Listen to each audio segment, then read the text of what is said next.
And now on to a story that we continue to cover, U.S. sanctions in Iran. Late last week, the U.S. Senate voted to increase sanctions, imposing new penalties on any foreign businesses and banks that have ties to Iran's ports, shipping, shipbuilding, or energy. This would bring policy one step closer to a total trade embargo on Iran. Now, these sanctions were added by the Senate to the annual defense authorization bill, which still needs to be voted on by the House of Representatives and signed into law by the president. To talk more about these sanctions and also U.S. policy in Iran, I'm joined now by Jamal Abdi, Policy Director for the National Iranian American Council. And I know, Jamal, these sanctions, of course, are in response to, the threat of nuclear weapon in Iran. But it seems like the White House, isn't on board with the sanctions voted on by the Senate. Talk a little bit about this clash in ideals here. Well, I wouldn't call it a clash. It was a very quiet confrontation, if anything. This was a sanctions package that was proposed initially as a total embargo, as sort of the last step in this sanctions dance that we've seen over the past couple years. The last step before the next step. Full exhaustion of the sanctions and what's left but potentially a naval blockade to enforce a total embargo. That's, of course, an act of war. There's also talk of, this spring or summer being Israel's, last point before they actually go in and strike. The so-called red line. The so-called red line. We've heard the red line articulated many times in the past, but, there's indications that this is the most serious of the red lines that have been drawn. But the point is that the supporters of the sanctions have articulated this as being sort of a race to the end with Iran, that we need to escalate our sanctions towards a full embargo before they can race to become quote-unquote nuclear capable, which is a very unclear term. And so what happened was the supporters of this did not get everything that they wanted. They didn't get the total embargo, but they still did manage to ratchet up the sanctions. This is the third time in just the past calendar year that they've managed to do this. And the White House is understandably frustrated by this because we are now in a period where we are supposedly going to enter negotiations and where, the U.S. election cycle has ended.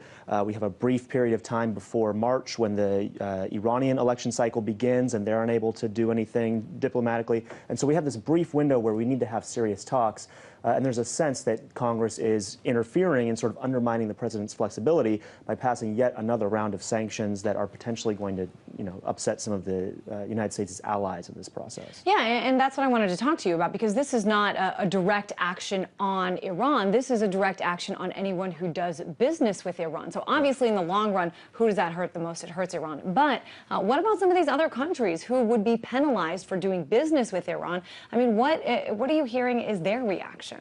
Yeah, I think there's concern about these measures, that every time we've seen this in the past, there's been this concern. For instance, these sanctions are really going to hit potentially Turkey pretty hard because Turkey depends on Iran for its gas. Right now, they've worked out some arrangements where they're essentially bartering through the use of gold in order for Iran to continue to sell gas to Turkey. If this gets cut off, it's unclear what Turkey can do. And so I think my sense is that what the administration would like is for more waivers in these sanctions to give them, at the very least, some flexibility with our allies to say, we are actually partners in this. We're not, we're not going into a, economic war with you. Well, an example right now of a waiver, I think, is, China obviously does business with Iran, and the U.S. has not, imposed major penalties on China for that. Right, exactly. And those were built in because the administration did sort of take on Congress last December with central bank sanctions and managed to win some very short-term temporary waivers that they can enforce sort of at their discretion. The real issue, the fundamental issue here, though, is that the administration doesn't have a waiver to use at the table with Iran, per se. There's a lack of clarity about what Iran would have to do in order to get the U.S. to be able to lift these sanctions or suspend them. And so there's a lack of confidence, I think, every time these sanctions get passed, that the sanctions are actually going to be used as leverage rather than just a sort of a step-by-step incremental approach towards a confrontation.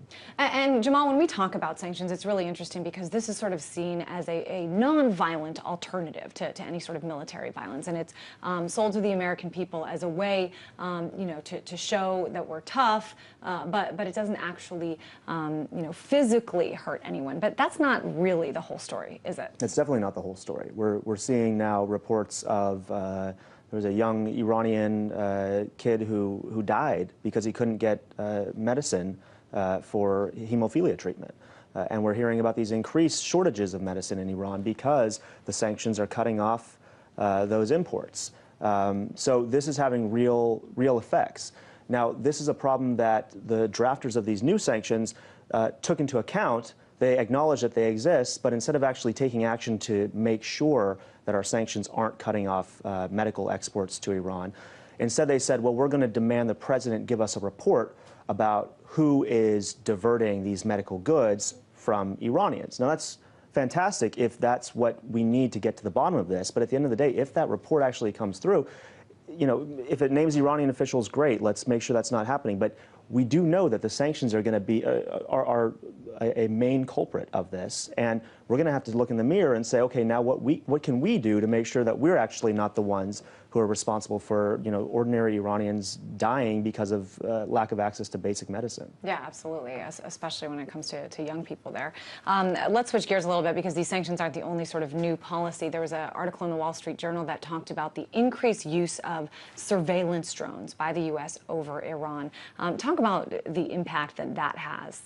Well, we heard a few weeks ago about a drone that was actually shot at by Iranian jets. This, was understandably an area for concern. We know that the U.S. apparently is escalating these drone flights, and the Iranians have complained to the U.S. that these flights are violating Iran's territory. The U.S. denies that. But we also know that, I think it was last year or several months ago, a spy drone was actually shot down inside of Iran. There have been reports of real cloak and dagger type stuff going on inside of Iran, where you've had street signs replaced by cameras and monitoring devices by the U.S. and its intelligence assets inside of Iran. So there seems to be a pretty thick blanket of surveillance over Iran. But the problem here is that, for one, it really doesn't do a whole lot to, bolster confidence or trust between the two countries. And two, there is a need for more oversight and surveillance, but it has to be done in a legal fashion. And there is a legal basis with which to do that, and that's the IAEA, the UN Nuclear Monitoring Agency. And what we should be doing, hopefully, if we can get these talks started, is to work on an end game that involves greater legal inspections by the IAEA that Iran accepts, that can give the U.S. and its partners assurance that Iran's not moving towards a nuclear weapon, and gives Iran its entitlement to a domestic enrichment program. But wasn't this sort of the process before? Why isn't this something that could be working? This is something that could be working if we're actually having these negotiations, and I think there's a lack of clarity about what is our end goal. Can we arrive at a point where inspections are robust enough that we can be assured that there isn't a problem here and we can actually put this issue to rest? Yeah, certainly lots to consider and some interesting new developments here. Jamal Abdi, Policy Director for the National Iranian American Council. Thanks so much. Thank you.